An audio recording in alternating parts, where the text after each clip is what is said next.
I think that I have been confirmed yet again. I've had this position for a while that Tesla only needs to be as good at driving safely as Waymo is. And here is Elon responding to a question about robotaxi coming to Illinois.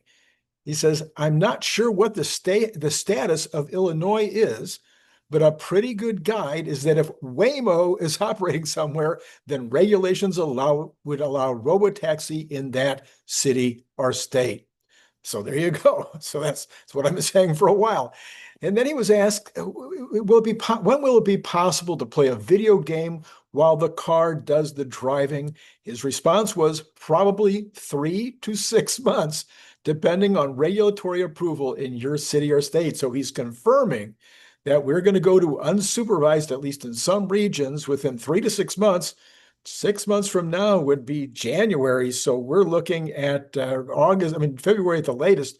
So, we're getting close here, folks. All right. So Futurism is an online magazine. It says that Tesla will operate. What happens here? Something wrong here. All right. That was Elon's quote continued. Tesla will operate there, meaning as soon as we can reaffirm safety testing in that locale and receive a license to operate. All right. Futurism says this. This is an online mag, but I think it needs a new title. I think maybe it should be called Ludditism instead of Futurism.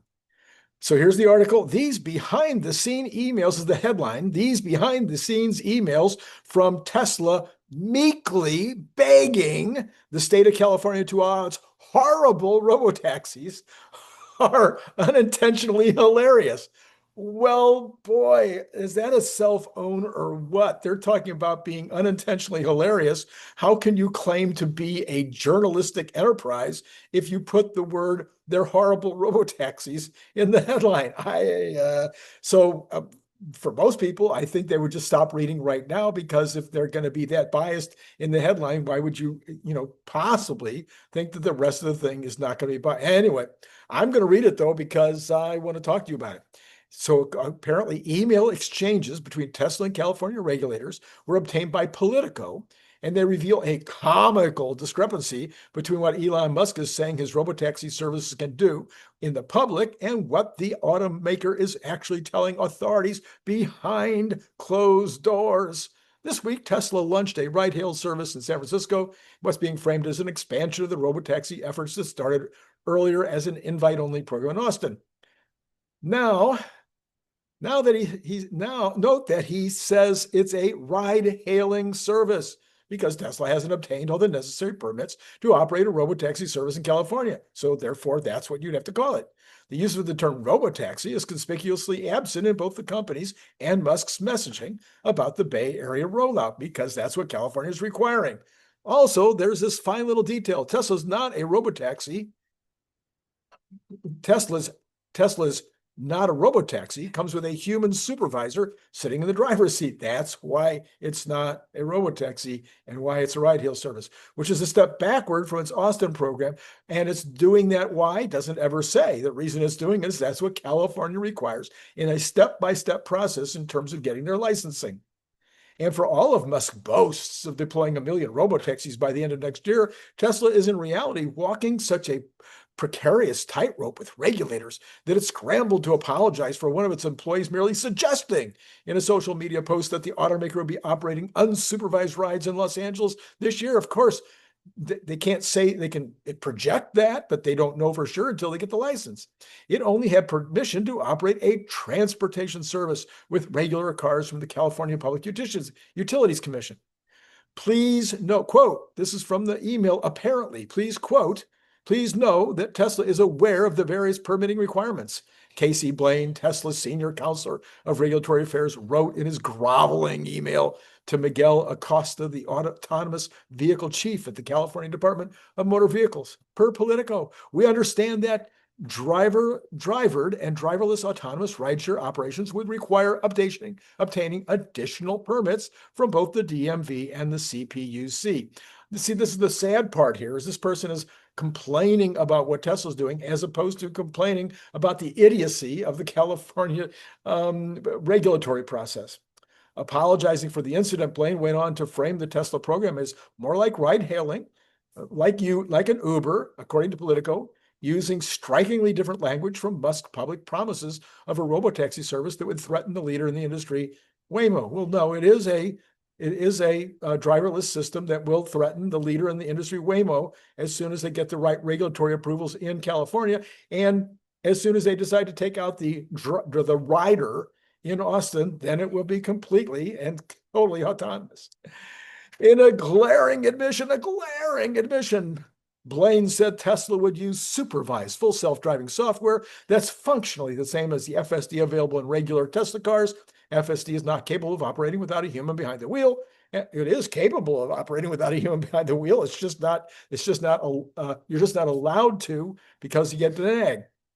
And it's officially classified as a driver assistance software. To his adoring fans, however, Musk continued to keep up the charade, much to the chagrin of regulators. Before a July meeting with Acosta, Musk made a post on X saying that the robotaxi service would come to the Bay Area probably in a month or two, and claimed that it was just waiting on regulatory approvals, which is 100% the truth. But no recent applications have been submitted by the automaker, according to Politico. Before another meeting that month, Musk again boasted in an earnings call that he sought to launch a full-blown robotaxi service in the state by the end of the year, which he does, and which will require the submission of the necessary requests for licensing. But those requests will come once they've passed the test with the driver behind the wheel. At other times, the automaker outright went behind the regulator's back. Oh no, ahead of the San Francisco launch, Tesla had insisted that it would take a phased approach, beginning by limiting rides to Tesla employees before gradually expanding to their friends and family and eventually the general public. It reiterated these intentions as recently as last Thursday because that's what the law in California requires them to do in order to get the next license. Then on Friday, Business Insider, that very important magazine that never gets it wrong, said that Tesla was jumping straight into inviting select Tesla owners into the program and charging them for rides, a clear violation of the agreed upon terms. CPU spokesperson Terry Prosper warned that Tesla cannot use an autonomous vehicle to transport the public whatsoever, regardless of whether it has a safety driver and whether it charges for rides. In November, Acosta reached out to Tesla. Of course, Tesla didn't say anything. They previously came out about its secretive test driver program, Project Rodeo. It wasn't secretive. It was talked about at great length on this channel, in which it allegedly instructed participants to purposely get their cars into perilous situations and only intervene at the last moment. That is nothing. None of my reporting has seen this ever. I've never seen anything that suggested any such thing. I do believe that we all assume that the reason they're using professionals behind the wheel is they want those professionals to not take over just because it's uncomfortable, but only if it's actually a safety problem. Tesla's defense, our cars are autonomous enough to implicate the guidelines in its decade-old safety driver permit. Rodeo drivers are trained to always and immediately intervene whenever they believe their vehicles may be about to perform a behavior that may create an unsafe situation for themselves or other road users. That's been my understanding. I just told you what my understanding was, and you know how much I read of all this stuff. Eric Williams, Tesla Counselor of Regulatory Affairs, wrote that in a letter to Acosta, which is exactly, I think, what is happening. In short, Musk and Tesla are talking a big game to investors and its wide-eyed fans about how amazing robotaxis will be, but its private groveling with regulators suggests that it's fibbing to at least one of those groups, or maybe you're fibbing because you don't know what the heck you're talking about. San Francisco Examiner, not to be outdone, they came up with this story. Actually, it's way better. A Tesla enthusiast, which posts on X under the Teleeconomics, we quote him often, claimed to have taken the first ever ride in the region up there in San Francisco Wednesday night. On one of those rides, a 16-mile journey from Tesla's offices to San Jose's Santana Row shopping center, it cost $32.74, according to a Teleeconomics post. That was less than the ride would have cost the person taking an Uber, according to the post. Tesla Economics representatives did not respond to an email seeking comments after the ride. That's kind of a thing going on right now with a lot of the Tesla community, that they're not going to speak to the press. Musk has been promising since the beginning of the year to launch a robotaxi service in the Bay Area. After launching such a service in Austin in June, albeit unlike Waymo with a safety rider, says driver here, rider in the front passenger seat, Musk said on X earlier this month that Tesla was planning to expand that service to the Bay Area, probably in a month or two, which it has just done. At least at first blush, the service Tesla is now offering in the Bay Area appears to fall shy of that promise because there's a safety driver in the driver's seat, and the company doesn't have the requisite licensing permits or whatever to offer a fee-based robotaxi service in the state with or without a driver on board. But the video from Teleeconomics suggests that Tesla's offering in the Bay Area is not a full driverless robotaxi experience. It's a ride that is highly automated. In the video, the rider begins the ride by pressing a virtual start ride button on a screen in the back of the car. The vehicle takes off immediately after. The driver in the front appears to be simply monitoring the vehicle, even on city streets, not manually driving it. And the rider says that the FSD, Tesla's full self-driving system, is controlling the car, which it is. And that's the whole idea. They have to have these miles. They have to put in these miles in order to get the license. Driver assistance systems such as adaptive cruise control and lane keeping don't require state approval to deploy, but California strictly regulates the deployment and commercial use of self-driving cars. Tesla's standard FSD system, which can be used to automate driving on highways and city streets, but requires a driver to be able to take control when needed, blurs the line between the two technologies. Its autonomous driving system is built on the FSD technology. The videos of Tesla's ride-hailing cars in operation in the Bay Area raise concerns about whether the company is in compliance with state's autonomous vehicle regulations, said Billy Riggs, a professor at the University of San Francisco who focuses closely on these rules. Says, I'm not an attorney, but from where I sit in a professor's seat, it definitely looks very close to some boundary pushing, Riggs said. Elon wouldn't push any boundaries. In response to reports that Tesla is likely to launch a robotaxi service in San Francisco soon, State Senator Scott Wiener noticed in a post on X, he said Tesla doesn't have the authorization to do so, which is correct. If Tesla actually deploys its AVs in San Francisco without permits, those vehicles will be seized and impounded, Wiener said in a post late last month. We have permitting and safety rules for a reason. Elon Musk hasn't become exempt from those rules. Wiener was not immediately available for more comments. Texas-based Tesla has had since 2014 a California Department of Motor Vehicles permit to test autonomous vehicles with a driver in the driver's seat. You hear that? The DMV requires companies that are testing self-driving vehicles in the state to submit regular reports on things like miles driven and disengagements. When the autonomous system is shut off for any reason, if it's shut off for any reason, Tesla hasn't filed any disengagement reports since at least 2020, according to the DMV website. DMV officials recently met with Tesla representatives to discuss the company's plans for testing autonomous vehicles in the state, according to agency spokesperson Jonathan Groveman. Do you know they use the word spokesman? I just noticed that. Oh my gosh, they should have probably lost something. Probably should be out of business now.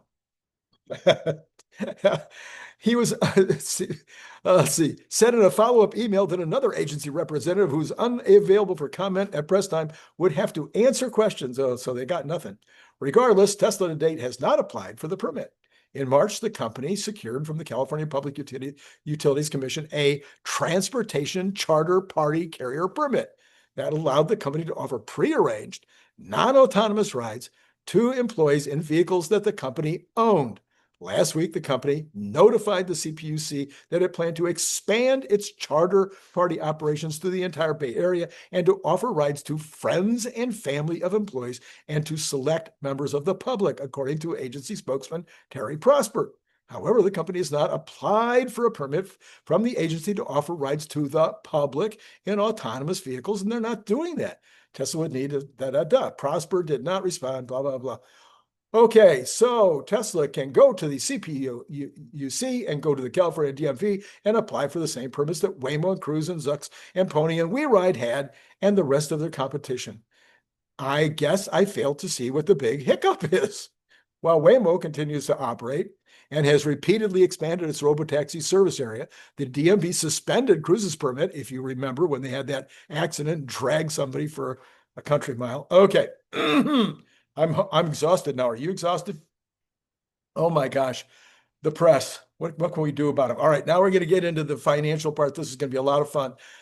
This is Randy Kirk. Hit like and subscribe and notify, join Patreon and all that stuff. There will be, I think there will be one more program tonight. I haven't figured out what it's going to be, but give me a minute. I think I'll come up with something. All right.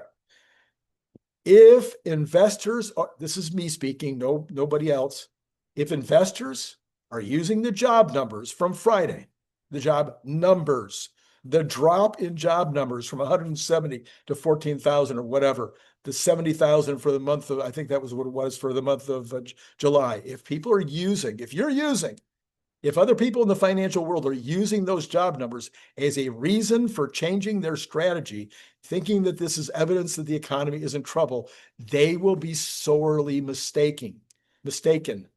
You see, the jobs report said that employment is still at 4.2. The weekly initial jobless claims are showing strength. The JOLTS numbers were fine. The regional Fed reports and the S&P reports are not showing weakness. The amount of money that people are having to be paid in order to keep them on the job is up like over 4%, and showing in various different places around 4%. None of that signals that there's a problem. There's one signal that I've been telling you about, and that's the amount of time that it takes for people to find a job once they've been laid off. That signal is showing some softness, and we might be seeing some softness eventually, but it isn't there yet. Having said that, those revised numbers might be the right numbers. I'm not saying her revisions that she made might be right. And who knows, though, they might be revised back up next time, or maybe even further down. Or we'll get the 6-month report and they'll take away another 1 million jobs like they did when Biden was there. Or maybe they'll put back 1 million jobs under Trump, because the numbers are useless. But the number that I'm trusting right now is that 4.2% employment number, not because I like the number, it's because that number has been consistent. It's a survey, so it's a matter of just picking up the phone and calling people, and it is consistent with all of the other reporting that we're seeing, including the GDP numbers. All right. So what has to happen? We need to change to daily reporting. If Trueflation can report inflationary numbers on a daily basis, then the federal government and all these other agencies can report their numbers daily. There's no reason not to.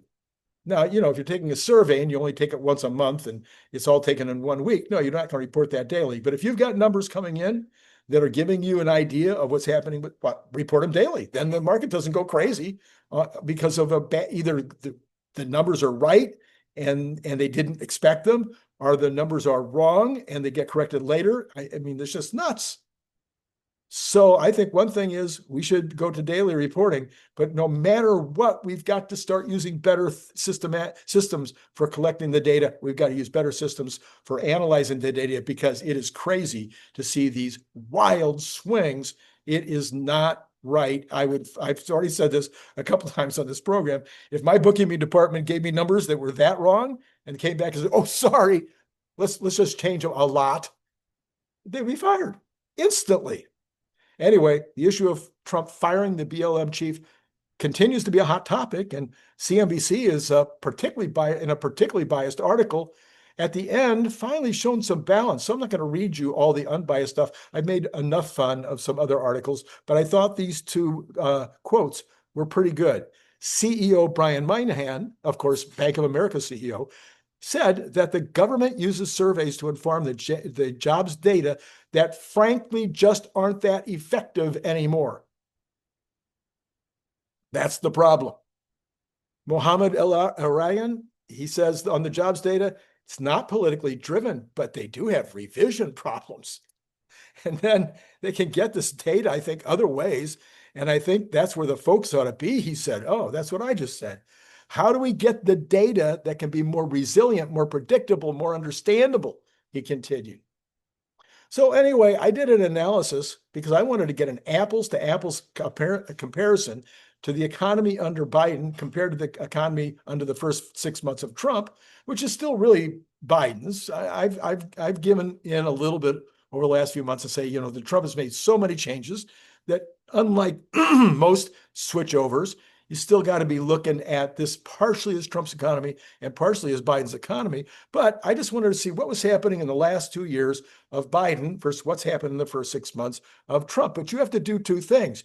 You just like any other sets of data like that, you have to take out the outliers. And there's two massive outliers. Okay. One is there was 1.3 million workers coming across the border every year. And according to the data that 𝐒𝐦𝐚𝐲 came up with, those workers, those people that were coming across the border actually are employed at a higher rate, as a higher percentage than American citizens are. So these people come over and they go to work, okay? And so it got 1.3 million of those coming across the last 2 years, and the last 5 months, none, zero. Not only that, probably about that amount going back. So then the other thing is that a huge amount of the growth over the last 2 years was coming from new federal government employees. Every month it would be right at the top, government employees, 10 million, and then everything else 200. But anyway, but that has stopped also, and in fact, it's going down. 85,000 government employees have been laid off so far, and a lot more coming. So you take those two out because they're outliers that you don't want to use in the math if you want to make the comparison. So I did all that. I didn't do any of that. I said, hey, 𝐒𝐻, take the information exactly the way that you see it, the numbers you're using, not my numbers. I did use my numbers at first. And then I said, no, wait, use your numbers. So what we got here is that Biden was having an average of 150,000 growth per month during the last 2 years. If you take out the 40,000 for immigration and you take out 1,250 from federal jobs, then you get 108,750 is the net amount. On Trump, you've got 81,000 average so far, according to the BLM. And then you have to add back in 45,000 for the outflow drag, and you have to add back in the 12,500 from the cuts of federal government workers. And from that situation, that gives you 138,500 a month. So we go from 108,000 of what I would call organic growth under Biden, and now you've got 138,500 organic growth under Trump. That it's not only a bigger number, but it's citizens. Seems like a good deal to me. All right, what's happening next week? I know I'm a little wound up here, aren't I? let me settle down a little bit. All right. On Monday, we've got factory orders coming in. Last month, that went up 8.2. They're thinking factory orders are going to drop 4.9. Now, I can see where they're getting that number. They're getting it from the fact that a bunch of the different reports that have come in had said that factory orders are a little soft right now. I don't think it's, well, and of course, that could also be what do you call it, the bounce. Like sometimes you get the factory orders up a lot, and then you'll get the factory orders coming down because the last month was so high. But I don't know. I think it's not. I'm just thinking it won't be this low. But we'll see. We'll see that tomorrow morning. Then you've got U.S. trade deficit. Last month the deficit was 75,000. Now this month I'm trying to see this to make sure I'm getting it right. It appears that they're saying that this will not be a trade deficit, but it'll be a trade surplus of 61 billion. That would be quite the thing. That'll be really interesting if that's true, because there's no minus in front of that number. Now, that could be Market Watch's mistake. I don't know, but we'll see what comes out in the morning. I would anticipate, I don't really know, because it's so much stuff going on. It's too much data for somebody to just kind of guess. And that's why I don't know how these economists would even guess. I mean, yeah, I'm sure they can get better data. I guess I could ask 𝐒𝐻 from time to time. Anyway, all right, then we get the S&P final U.S. services PMI. It was at 52.9. They aren't going to make a guess if that's going to stay the same or go up or down from what it was previously reported to be. And then ISM services coming in on that morning, on Tuesday morning, and that they're thinking will go up from 50.8 to 51.1.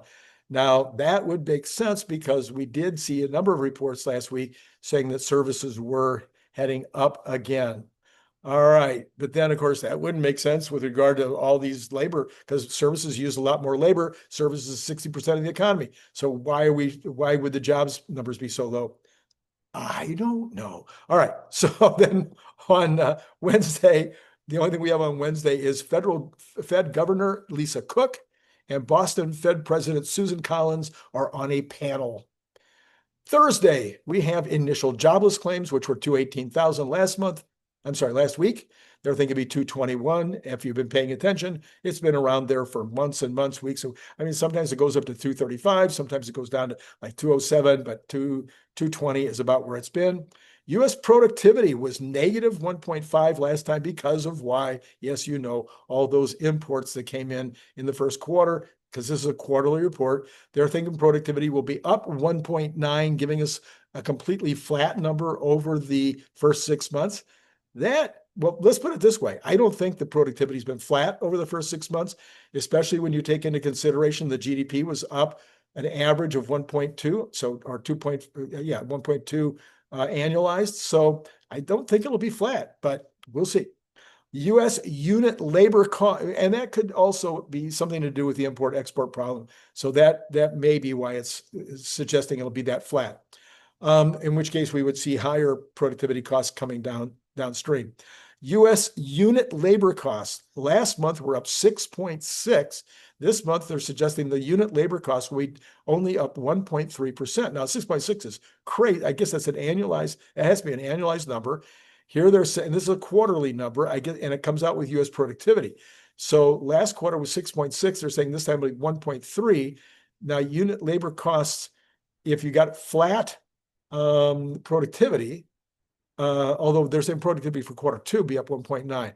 All right, so unit labor costs being up 1.3 might make sense. All right. Wholesale inventories, as you know, I don't care that much. They're not making a guess anyway.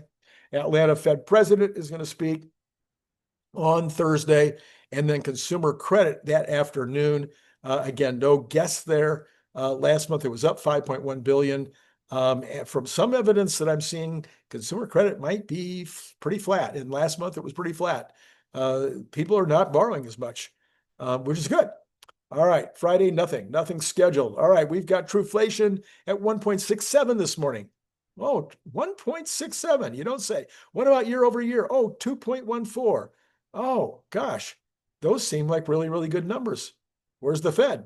The GDP tracker is sitting at 2.1% right now. It's down from 2.3 on Thursday, but a 2% GDP increase year over year would be a fine. That's an annualized rate. That would be a fine number. Nobody be complaining about 2.1. That's kind of where it's been for about 40 years. Let's see, since the 90s. No, so we had a little bit better GDP in the 1990s and in the 2000s. And then it started getting back to 2%. All right, and 2% is not bad. I mean, it's not a horrible number. All right, let's go ahead and take a look at the rest of the numbers. And what we've got here is bonds are not reporting yet, but they are sitting at 4.216. This is really, really good. If we can keep this bandwagon going, we get some more people in there buying some bonds and get us down under that 4%, down to the 3.75 range. That would be really good for mortgages. All right. Oil down 42 cents at $66. Oh, okay. That's really 67, 66.91. Natural gas down 0.55. That is just barely over $3. So we're going to maybe test $3 again. $3.07 right now. Gold up $12. We're back. Man, gold has been so crazy. This is up almost $100 since last week. It was down at right around 3,300. We're now back to 3,412. Holy mackerel. Silver also up, but not anywhere close to as much. Up 0.34. It's back to $37. Not back up to like 39. Copper is up 0.48. That's at $4.45, $4.46. Again, I'm expecting it to kind of work its way back up a little bit. The dollar has tumbled a little bit, but actually, if you look at it right now, you've got it's down against the euro and up against the Japanese yen. So maybe over the basket of currencies, it's down. I don't know. I don't have that information in front of me. We have got Bitcoin up 1895. Well, that would suggest a more of a risk-on situation. It's back to 114,379. And we have got the Dow up 0.07. The S&P also up 0.07 and the NASDAQ up 0.11. So all three up slightly. So I think maybe what that tells us is that what I just told you, everything I just told you is true. Of course it was, but everything I just told you about the jobs numbers is true. Okay. The economists, the real folks, the folks that actually put their money up when they make decisions about what's going on out there, see the same thing that I do. The jobs numbers are fine. It's the job unit volume, the headline number that is completely messed up, and the lady needed to be fired. And I'm glad she was. All right. So what is the rest of the day going to bring? Well, I am going to be doing another show tonight, probably. I wish I could say for sure, but right in this exact moment, I don't have an idea of what to do it about, but usually I can find something very fun to come up with at the last minute. And I probably will. Other than that, it'd be normal showtime tomorrow. We got Brian White late tomorrow night. And last time I checked, Larry Goldberg will be with us around, 3 or 4 o'clock. So is that it? Oh yeah. What did I have this morning? It was really, really good. Well, you guys watched the heck out of it. It was kind of a news show. We talked again a little bit about robotaxi and whatnot. I know that it got lots and lots and lots of views, lots and lots of comments. So you may want to go back and check that out, even though I can't remember what it was. And then you know what? I'm going to give up before I dig myself into an even deeper hole. It has been great talking to you.